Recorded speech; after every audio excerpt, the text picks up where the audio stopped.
We will continue our study sa book of Genesis. We're going through the book of Genesis.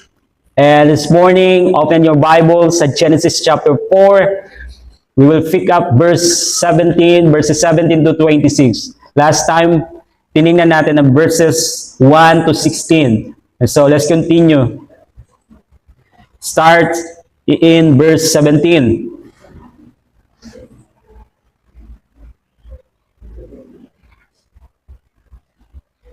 So sa Genesis chapter 3, it started, the sin started sa first family na nilikha ni God, and nagdulot ito ng malaking problema. Sa Genesis chapter 4, naging worse ang sin. You remember the story, pinatay ni Cain ang kanyang kapatid na si Abel. Despite sa warning ni God, hindi niya pinakinggan. Natakot si Cain sa punishment, but hindi siya nagrepent. And pinapakita sa natitirang bahagi ng Genesis chapter 4 kung paano nagpatuloy ang masamang pamumuhay ni Cain at kung paano na ipapasa ang kanyang buhay, the way ng kanyang pamumuhay sa mga anak at mga apo. So, again, it reminds us the way ng example natin, maaaring ipasa natin sa mga sunod nga henerasyon. If you are following God, then they will follow God. May papasa ito. Pero if you are not serious with your relationship with God, if you are not following with God, then like sa buhay ni Cain, maaari din na maipasa mo ito sa iyong mga anak at mga apo. And we know na hiwalay sa Panginoon, hindi pinagpala na buhay. So be careful, mga parents. Kasi whatever example you have, it will pass on sa mga sunod na henerasyon. So, sa Genesis chapter 4, this shows about sa lineage ni Cain na nakatuon sa sariling accomplishment. But, meron na siyang tagumpay, ngunit wala naman sa Diyos. Hiwalay sa Diyos. You see, those life ng mga tao, yes, they are successful, pero walang relasyon sa Diyos. Hiwalay naman sa Diyos. You see those people na kayod ng kayod. Yes, they have money, pero dry naman sa spiritual dahil sa hiwalay sa Diyos. And hindi pa rin blessed ang buhay. So samantala, makikita natin dito ang lineage ni Seth na kung saan naka-focus sa Diyos. Ang lahi ni Cain, gumawa ng pangalan para sa kanilang sarili, habang ang lahi ni Seth, they live for the glory of God. So may I invite everyone to stand up as I read the Word of God.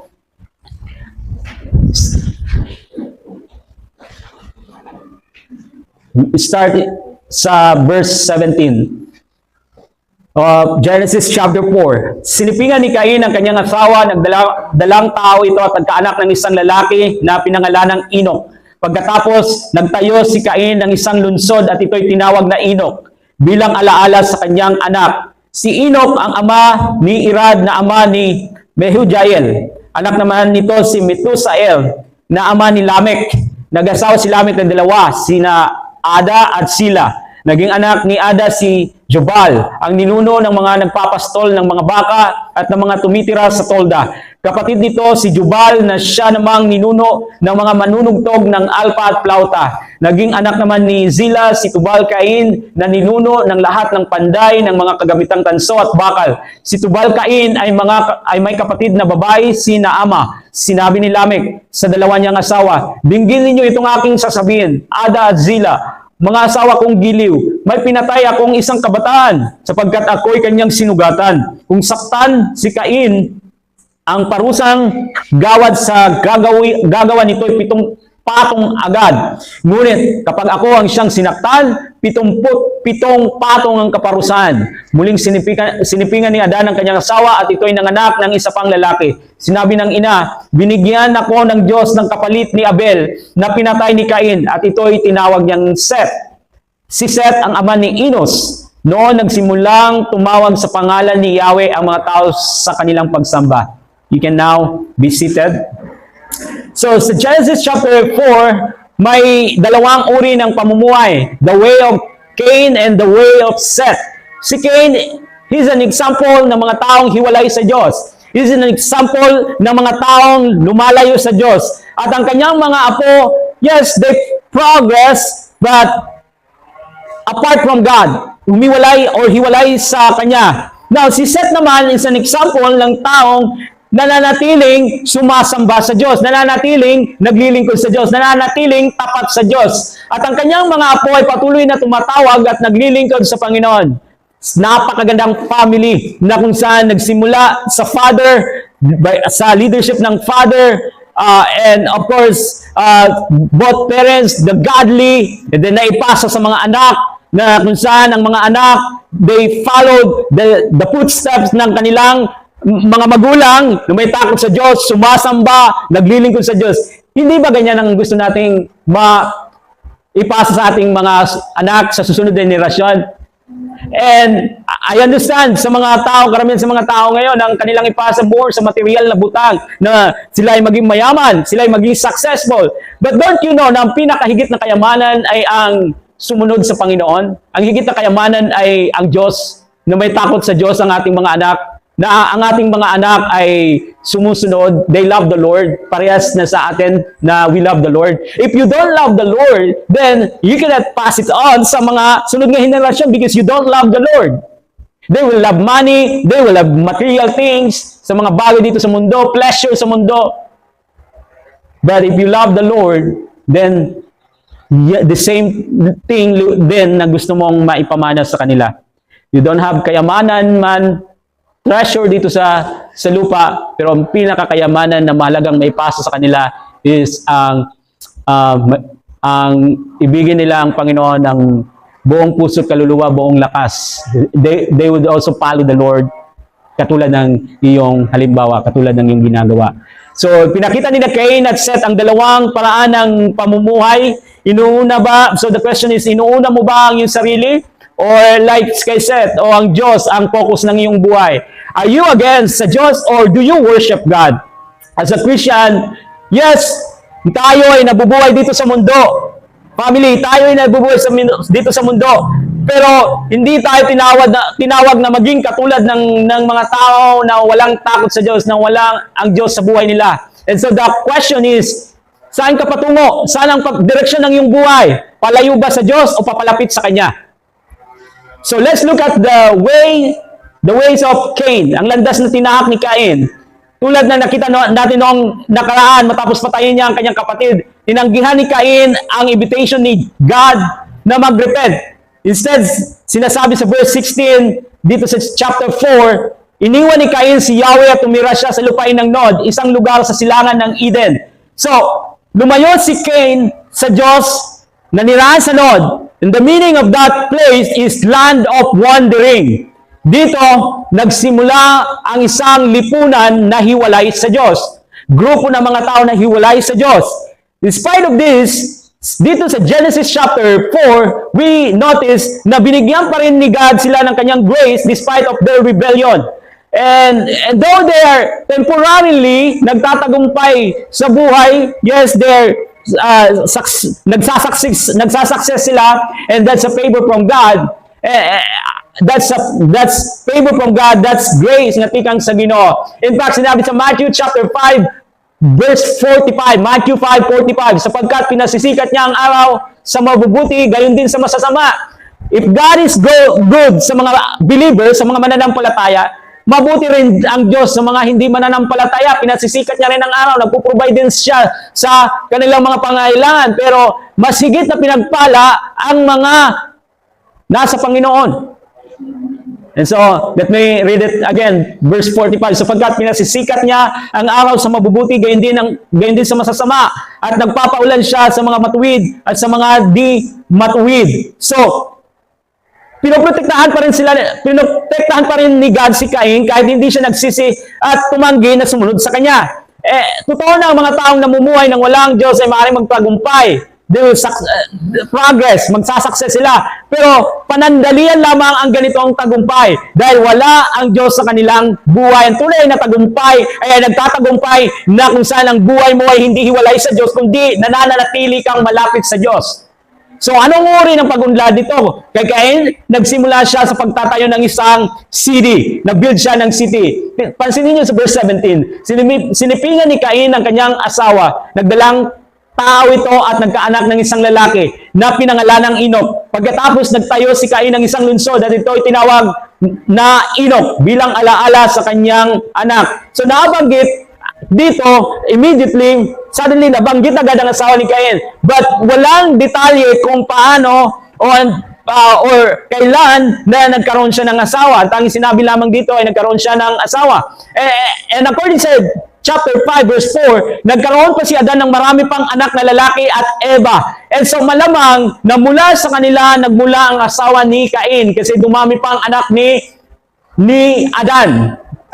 Aside kay Cain at Abel, so namatay si Abel, pinatay ni Cain, nagkaroon siya ng anak, ang pangalan ay Seth, at dumami pa ang kanyang anak. And so, isa sa mga lineage din mula sa kanilang family ang naging asawa ni Cain. Kasi walang iba pang tao noon kundi ang family ang lineage ni Adan at Eva. So, malamang karamihan ng tao sa lungsod dito na tinayo ni Cain ay mga apo ni Cain. Sinabi ng Diyos kay Cain na magiging lagalag ka sa daigdig. You remember verse 12. Ngunit natakot siya na may pumatay sa kanya. You remember, imbis na siya ay magsisi, ang kanyang concern ay yung punishment, ang consequences. So, natakot siya na may pumatay sa kanya habang dumarami ang tao sa mundo. Kaya malamang itinayo niya itong city na may mga wall, may mga pader para protection sa kanyang sarili.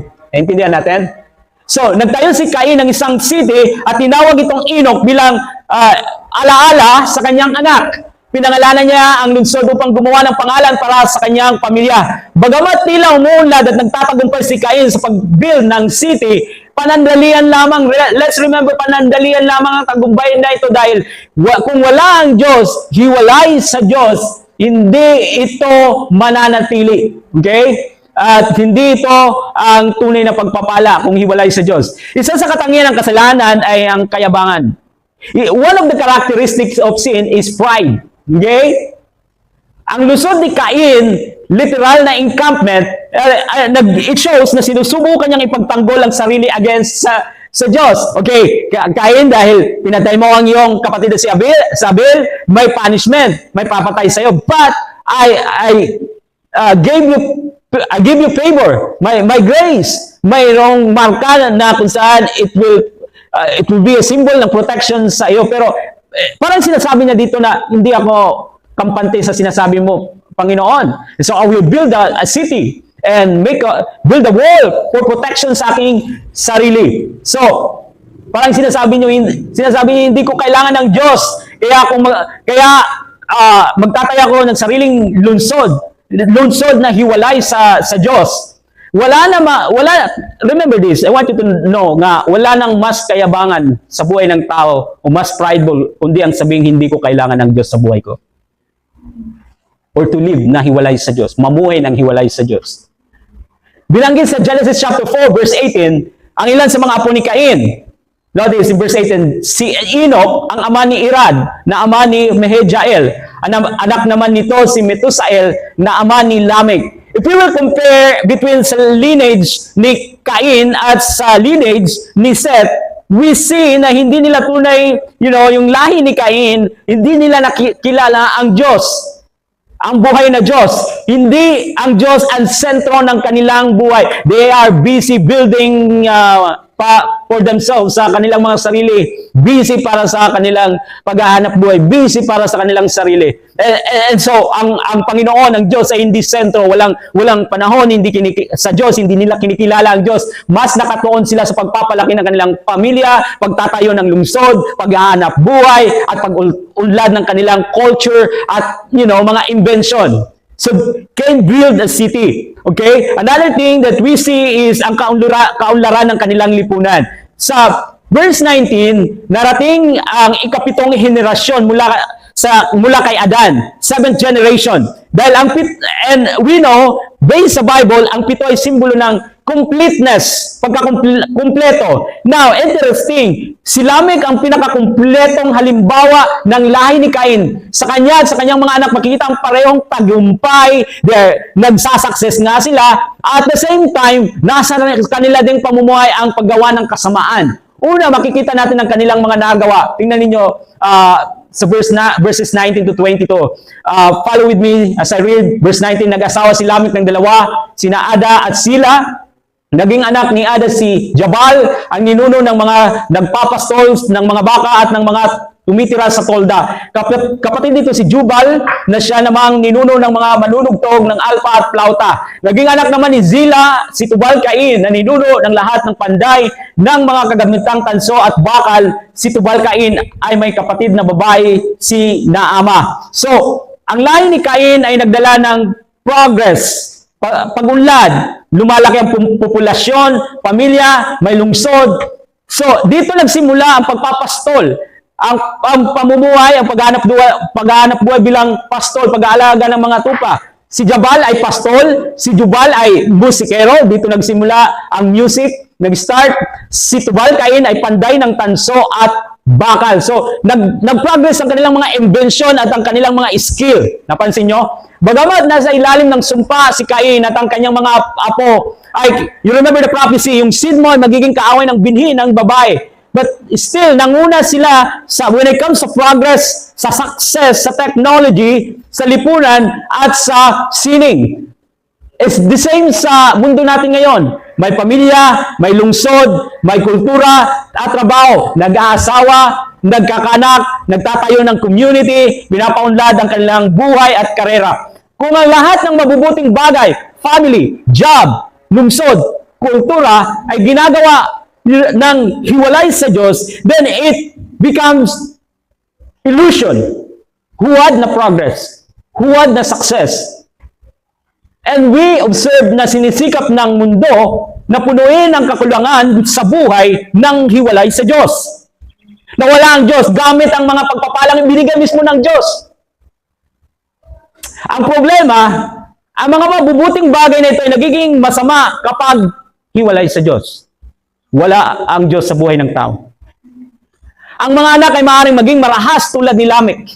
Ang mga lungsod ay puno ng karahasan. If you would observe ng mabuti ang binabasa natin, yung lahi ni Cain ay naipamatan din sa kanila ang kasamaan ng kanilang ninuno ni Cain. Ang pagiging wicked, ang karahasan.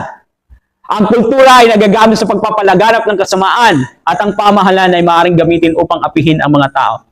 You know, you see sa mga palibot natin, those who are in power. Power is a blessing, pero apart from God, nagiging wicked, nagiging masama. That result, corruption, oppression. And so, they use those blessings that comes from God para sa kanilang sarili.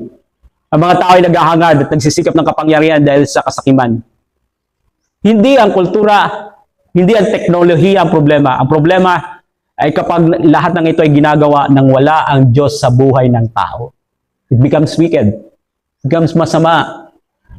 Ang pagunlad na hiwalay sa Diyos ay panlabas lamang, ilusyon lamang. Sa lahi ni Cain, makikita natin na hindi lang pagunlad na hiwalay sa Diyos, kundi pati ang pagbaliwala sa Diyos. Like I said, si Lamech, ang pinakamalinaw na example ng lahi ni Cain. Sa kanya makikita natin ang kasamaan na dulot ng buhay na hiwalay sa Diyos. Ang unang mapapansin natin kay Lamech ay ang pagkakaroon niya ng dalawang asawa. Okay? Now, ang isa pang katangian ng kasalanan ay binabali nito, another characteristic of sin ay binabali nito ang perpektong plano ng Diyos. Sinusuway nito ang perpektong plano ng Diyos. Isa sa mga apo ni Cain, ang unang nagbaliktad ng plano ng Diyos para sa marriage. Nais ng Diyos na ang marriage, remember, between sa isang lalaki at isang babae, period. Isang lalaki at isang babae. Ngunit binali ng kasalanan ang purpose nito, ang layunin. At hanggang ngayon, it continues. Hanggang ngayon. Dito nagsimula ang word na polygamy. Alam niyo polygamy? Pag-aasawa ng higit sa isa. Bagamat pinahintulutan ng Diyos ang polygamy, hindi nito ibig sabihin na sumasang-ayon ng Diyos. Hindi ito ang kanyang plano para sa marriage. At malinaw sa Biblia ang mga problema na idudulot nito sa pamilya. Okay? Malinaw, for example, kay Solomon, di ba? Naalala niyo kung anong naidulot nito sa kanyang buhay? Kay David, anong naidulot nito sa kanyang buhay? Dahil sa maraming asawa. It caused a lot of troubles if you are living in sin. Malinaw sa Biblia na marriage, it is a picture of the relationship between Christ and the church. It's like, katulad ito ng pag-ibig ng Diyos, and His love is exclusive only for the church, for His bride, para sa iglesia. Ang marriage ay dapat ay isang lalaki at isang babae lamang. And the next thing we notice kay Lamech ay ang kanyang pagmamalaki sa kasamaan. Hindi lang siya nagkasala sa pagpatay, tulad ni Cain, kundi malaki pa niya ang kanyang kasalanan. Isn't it? May nakikita tayo ngayon ng mga tao na nakagawa na ng kasalanan, pinagmamalaki pa ang kasalanan. Let me give you example. Kapag ang baby, di ba? Cute kasi ang baby. Turuan mo na magsalita. Sabihin mo sa kanya, ang pangit mo. Tapos ginaya ng baby, ang pangit mo. Tatawa tayo. Kasi ang cute. Di ba? Or perhaps a child na kung saan nagre-reason na reasonably ba? Some parents would just laugh, smile. Instead of saying, oh, di rin na mao ha, di na tama. Rason-rason ka na. Bisan balikoy mo rason. Isn't it? Kapag mali, maraming mga tao tumatawa. Pag mali, alam na ng mali, tumatawa lang. And so, para bang okay ang sin, parang proud ka pa, nalilipay ka pa. So, naitala dito sa Genesis chapter 4, verses 23 to 24, ang kauna-unahang poem or kanta sa history, isang kanta ng isang lalaki na pinagmamalaki ang kanyang lakas at kasalanan na nagawa. Tinawag ang kanyang mga asawa at pinakita kung gaano siya kalakas. Verse 23, sinabi ni Lamech sa dalawa niyang asawa, dinggin ninyo itong aking sasabihin, Ada at Zillah, mga asawa kong giliw, may pinatay akong isang kabataan sapagkat ako'y kanyang sinugatan. Kung saktan si Cain, ang parusang gawad sa gagawa nito ay 7 patong agad. Ngunit kapag ako ang siyang sinaktan, 77 patong ang kaparusan. It's like, labti daw ka na, di lalan waray lamod sa imo. So, sa kantang ito, para sa kanyang asawa, pinagmamalaki ni Lamech ang kanyang rush na pagpatay sa isa pang tao. Whatever the reason ng kanyang pagpatay, the truth is, Lamech showed sa harap ng kanyang asawa na siya ay pumatay ng kanyang kapwa-tao. Pinagmalaki pa niya ang nagawa niyang kasalanan. He believes na walang sino man ang makaka-persecute sa kanya. And makikita rito ang labis na kayabangan sa kanyang mga salita at walang ganap na pagpapahalaga sa buhay ng tao. But more than this, hindi lamang siya nagmamayabang sa kapwa, kundi nagmamayabang laban sa Diyos. Binanggit niya, you notice, binanggit niya ang pangako ng Diyos na protection sa kanyang ninuno na si Cain sa pamamagitan ng 7 ulit na parusa. Sinasabi ni Lamech na kaya niyang pangalagaan ang sarili niya ng mas mabuti kaysa sa ginawa ng Diyos para kay Cain. Mas higit pa na protection ang kaya kong ibigay sa sarili ko. Kung ganitong binigay ng protection kay Cain, mas mapoprotektahan ko pa ang sarili ko. That's blasphemy. Pinapakita nito na kilala niya ang Diyos, ngunit hindi niya, ang itinataas niya dito ay ang kanyang sarili. So grabe ang kanyang kalapastanganan at kayabangan. Ang isa pang katangian ng kasalanan ay pag-exalt sa sarili, pag-angat ng sarili. Pinagyayabang ni Lamech na napatay niya ang kanyang kaaway. Kapag pinagmamalaki po ng isang tao o lipunan ng kasalanan, naabutan nito ang pinakamababang level. So sa kasamaang palad, it happens even today. May mga tao na pinagdiriwang ang kasalanan sa telebisyon, pinagtatawanan lang sa telebisyon, Natutuwa lang ang mga tao dito at even sa social media. God, remember, family, God hates sin. Kinamumuyan ng Diyos ang kasalanan. This is the reason why Jesus suffered on the cross, ng matinding paghihirap sa cross.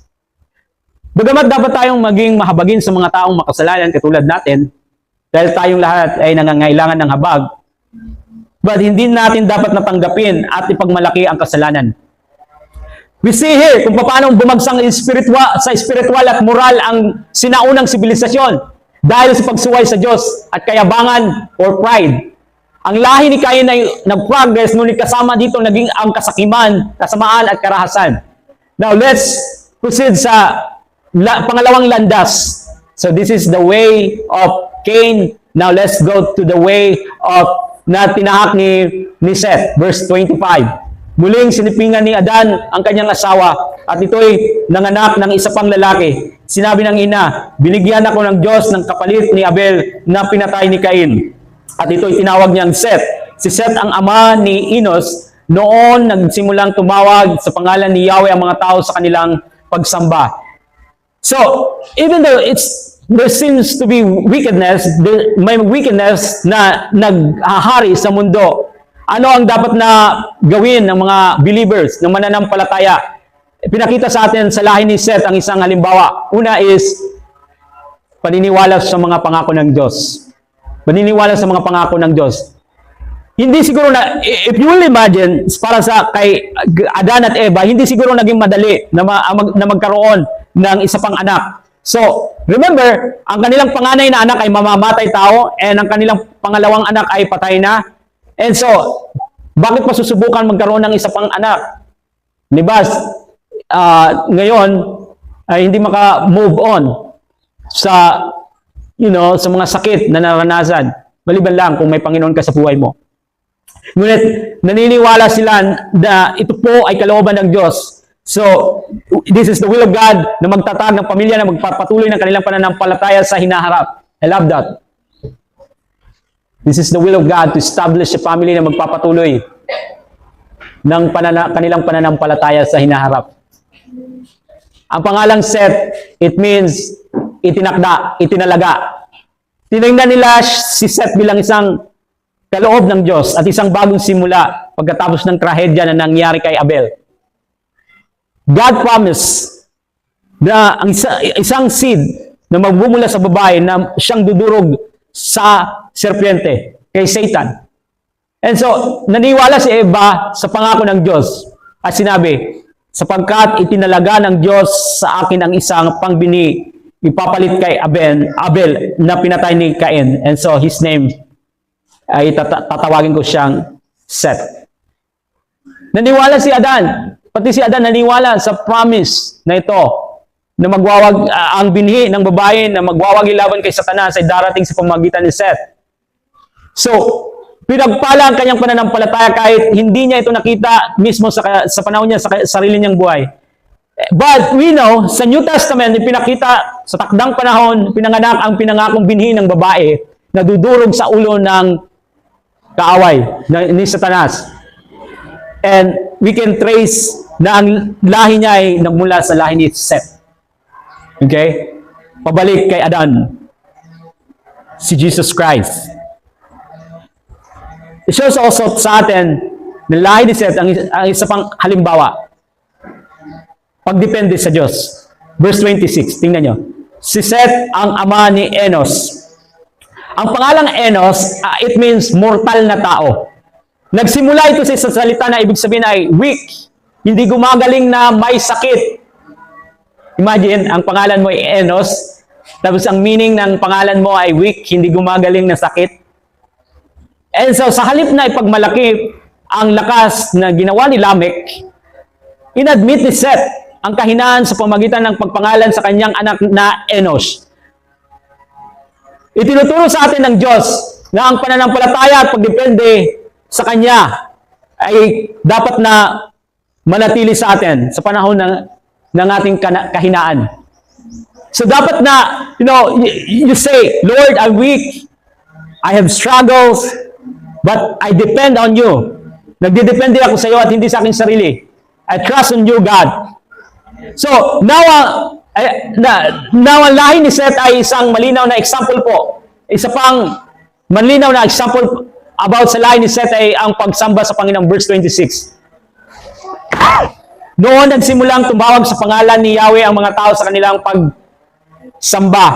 The concept sa Hebrew na tumawag po, yung phrase na tumawag sa pangalan ni Yahweh ay may dalawang kahulugan. Isa rito ay pagtawag sa pamagitan ng panalangin. Sa pamagitan nito, pinapakita na nagsimulang seryosohin ng mga grupong ito, ng mga taong ito, ang kanilang pananampalataya. And they truly seek the Lord, they seek God through prayer and worship. Ang pagtawag sa pangalan ng Panginoon, when you call upon the name of the Lord, of course, ito ay paglapit sa Kanya para sa kaligtasan.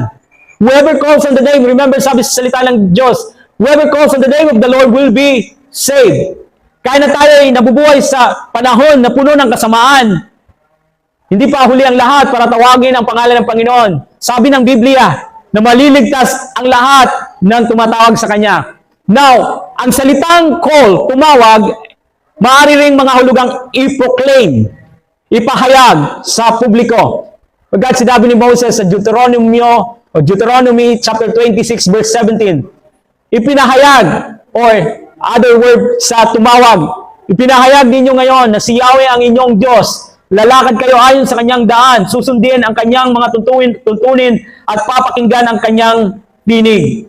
Now, ang mga araw na ito, nag-start na ipakita ng mga tao sa publiko na sila ay mga follower ng Diyos. Hindi sila natatakot dahil sa kabila ng masamang mundo, kasamaan ng tao, hindi sila natatakot na sila, ipahayag na sila ay mga followers ni Jesus Christ, follower ni God. And for us, today, followers ni Kristo. So, during their time, pinahayag nila ang kanilang pananampalataya during this time. Sa panahon ni Cain at ng kanyang mga apo ng mga wicked. And so, habang pinagmamalaki nila ang kanyang kasalanan at sumusunod ang iba sa makamundong kalayawan, publiko namang pinapahayag, interesting, publiko namang pinahayag ng ilan ang kanilang pananampalataya sa Diyos. Despite sa lumalalang kadiliman, nagkaisa ang mga taong ito na hayagan at publiko na ipahayag ang pangalan ng Panginoon. Family, kung may relasyon ka talaga sa Panginoon, hindi mo ikakahiya ang Diyos sa harap ng tao na ipahayag siya. Kung tunay na ikaw ay mananampalataya, you will boldly na mag-stand sa iyong pananampalataya. Sa iyong pamilya, sa iyong mga kaibigan, sa iyong mga kakilala. They will know na Kristiyano ka. How they will know na Kristiyano ka? Sabi sa Matthew na let your light shine that they may see your good works. Ano ang goal? That they may glorify your Father in heaven.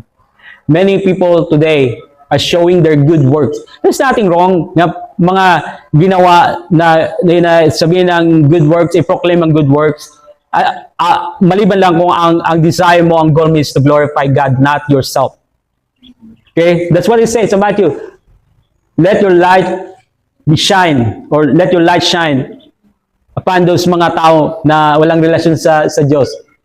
Pero ang goal, they would glorify your Father in heaven. And they would say, I want your God to be my God. I want mayda ka nga maangkong kaliwat sa akong kinabuhi. Pero kung wala ka Ginoo sa imong kinabuhi, wala kay relasyon sa Ginoo, wala kay mauping relasyon sa Ginoo, then mauliwatan magmamanifest sa imong kinabuhi.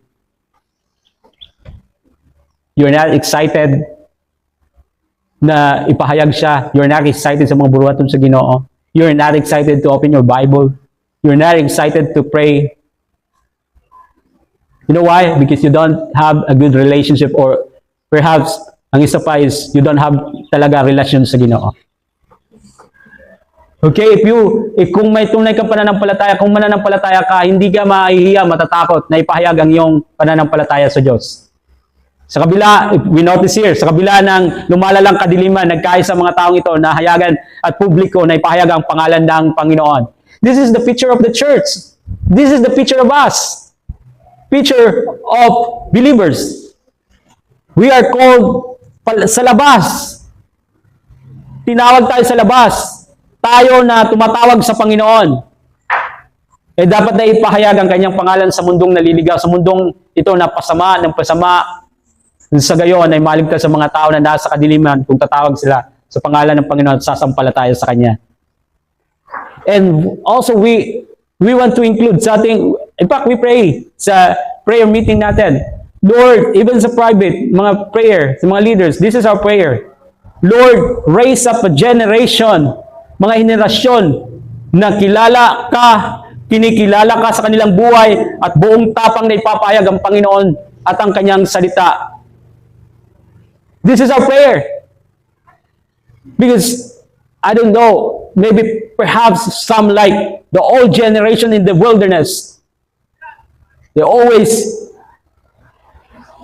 seeking sa mga butang para silang kalugaringon, self-centered, sentro ang kinabuhi. And so, God raised up a new generation like Caleb and Joshua na mag-stand para sa Panginoon. Because those old generation, sabi nila, hindi natin kaya yan. Palaging alanganin ang pagsunod sa Panginoon, ng pag-obey. Hindi natin kaya, hindi tayo makakapasok sa Kanaan. You remember the story, sino yung nag-stand? Dalawa lang. Para sa boldly, nag-stand sa Panginoon, Joshua at si Caleb, kaya natin yan. Magtiwala tayo sa Panginoon. Sumunod tayo sa Panginoon. Because an old generation nagtikaluya, maluya na. That's supposed not to be happen. Hindi ibig sabihin na nagtitika older kita, nagtikaluya ang aton spiritual life sa Ginoo. Because we should be an inspiration sa mga younger generation na sa kabila na kita na, haranin na, nagtitika, haranin na bubalik sa Ginoo, mas lalo nagtitika init ang atong pagpangalagad, pagsunod sa Ginoo, nagiging inspirasyon kita sa mga younger generation, mabibilin pa, hindi sa kalibutan. And that's our prayer. Ang mga older generation, na maikli na lang ang buhay natin, maikli na lang ang panahon natin, nagtitika-ikli. Pero ano ang ipapamana mo sa mga susunod na henerasyon? Anong klaseng buhay ang ipapamana mo sa susunod na henerasyon? Is it ang klase ba ng buhay ni Cain na hiwalay sa Diyos? O ang klase ng buhay ni Seth na tumatawag sa Panginoon, sumusunod sa Panginoon, mainit sa Panginoon, naglilingkod sa Panginoon, na nagiging inspirasyon ang buhay mo sa mga susunod na henerasyon? We cannot encourage the younger generation to be excited sa church if as mga older generation hindi excited sa pagpangalagad sa Ginoo. I notice may mga tinanong daw niya ako na nakano, di man bisan na lang pagdasig ko mag-attend sa fellowship, di man natin. You know the answer. Di ba? Maybe ang rason, yes, nadasig ka, pero an example, dasig ba kita dito sa Ginoo liwat? Let's remember, yes, like Cain, nagpa-progress success sa mga material na butang. Pero we know na hindi rin natin madadara ito sa langit. Ganito nga mga butang, nagbabago. Pananadalian ito nga mga butang. Ang pinaka-importante nga mayada kita is ang atong kinabuhi nga nagpadayon kita lida na mainit sa pagpangalagad sa Ginoo.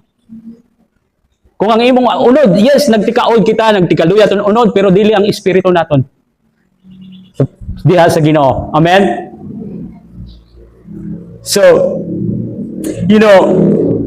we want a generation, sunod nga generation na kilala ang Diyos.